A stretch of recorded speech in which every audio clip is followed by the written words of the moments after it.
Hi guys, magandang araw po sa inyong lahat. So, kamusta po kayo? Sana po nasa mabuti po kayong kalagayan, no?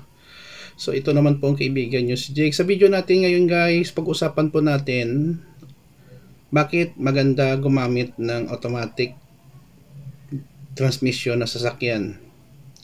Before tayo guys magsimula, magpapasalamat muna po ako sa lahat ng mga viewers, silent viewers at supporters natin. Maraming salamat po sa walang sawa ninyong panonood at suporta sa aking channel. Sana po ay tuloy-tuloy lang po tayo sa pagsuporta para lumago pa rin ang ating channel, no? So, sa ngayon, ano ba ang mga benefits, no? Bakit maganda, no?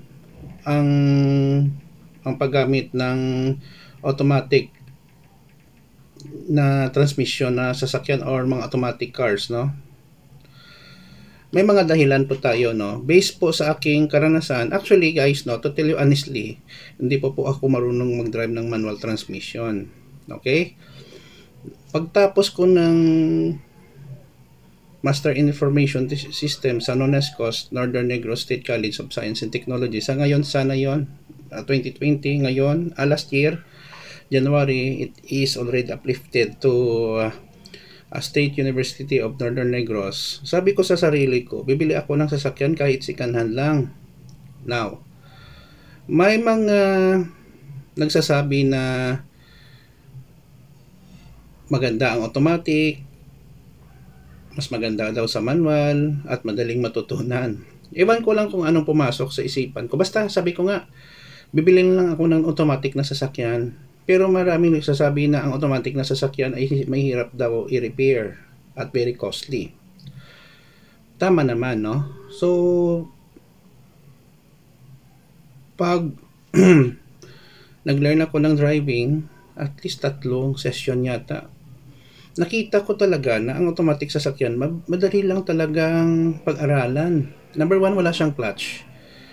Meron lang tayo brake and then accelerator. Yun lang po. At saka mga drive, mga clutches doon sa gitna, no? Madali lang siya pag-aralan. At saka kung traffic, hindi ka napapagod, nangangalay ang paa mo. At saka kung may mga uphill, wala kang titimplahin, no? Na parang hindi ka bumaba ang sasakyan mo. And then parang naglalaro ka lang kung gumagamit ka ng automatic na transmission na sasakyan, no?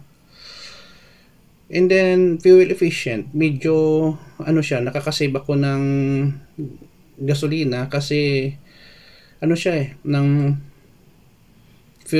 fuel injected, hindi siya carburetor, no?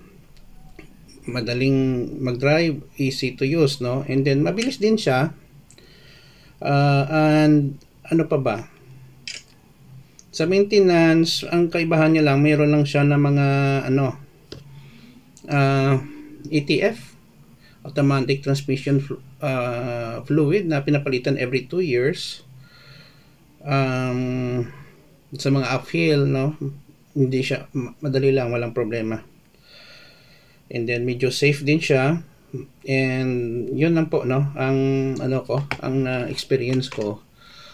Hindi na yun tama na ang automatic na sasakyan sa ngayong taon na modern times, mahirap daw i-repair. Marami nang nagre-repair ng automatic na sasakyan. Ngayon nga, mayroon na ring mga EV, no?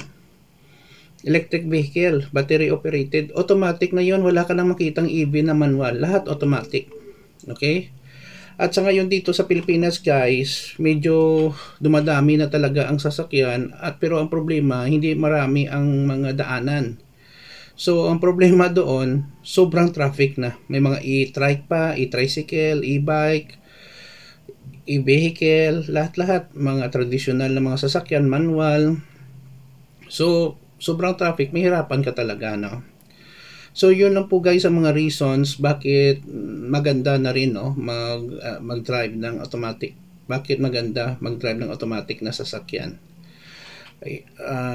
Manual okay din kasi you are engaging, and then sabi daw nila mura lang ang repair. Tama naman sa ibang aspeto ng sasakyan, mga repair. no? So okay lang. Ang importante kasi wag na tayo mag-argue, no? Personally, kasi importante doon is not kung manual, automatic, or electronic vehicle. Importante dyan, magagamit natin sa ating pupuntahan, na safe tayo, at saka magamit natin ang purpose ng sasakyan, makapag-drive tayo. Yun lang po. Kasi iba, hindi daw lalaki kung gumagamit ng automatic, ang lalaki, ang tunay daw na driver ay manual. Naku, matagal na yun na argument. Ewan ko lang sorry guys pero sa akin hindi naman dapat i-argue nyo na. Kung anong gusto mo at preference mo, doon ka hiyang, okay. May kakilala nga ako, ang personal auto mechanic ko, si Sir Edgar. Ang dinadrive niya ng sasakyan is automatic, hindi naman manual. Ano siya, may-ari ng talyera, chief mechanic, may-ari ng kanyang talyer car repair shop. Doon ako nagpaayos ang sasakyan ko. Very honest guy, very understanding, hindi siya mahal maningil at matulungin talaga, no. So sunod ano ko ang kanyang shop, no. Sabihin ko kung saan pwede kayo dyan mag-inquire kung dito kayo sa Bacolod. AGNR Auto Repair Shop dito sa Pahanukoy, no. Bigay ko ang contact details ni Sir Edgar. Very honest guy, wala akong masabi, at saka concern talaga sa welfare ng sasakyan nyo, hindi lang pera, no. Okay, so yun na po guys. Maraming salamat sa inyong panonood. Sana po may nakuha din kayo bakit maganda mag-drive ng automatic transmission na sasakyan, no. Iba siguro gusto nila manual, so be it, no. Vehicle, okay, bahala sila, CVT. Yun lang po guys, no. So please like, share, and huwag kalimutan mag-subscribe po. Mahal ko kayo. Kita-kita po tayo guys sa susunod na video. Bye bye.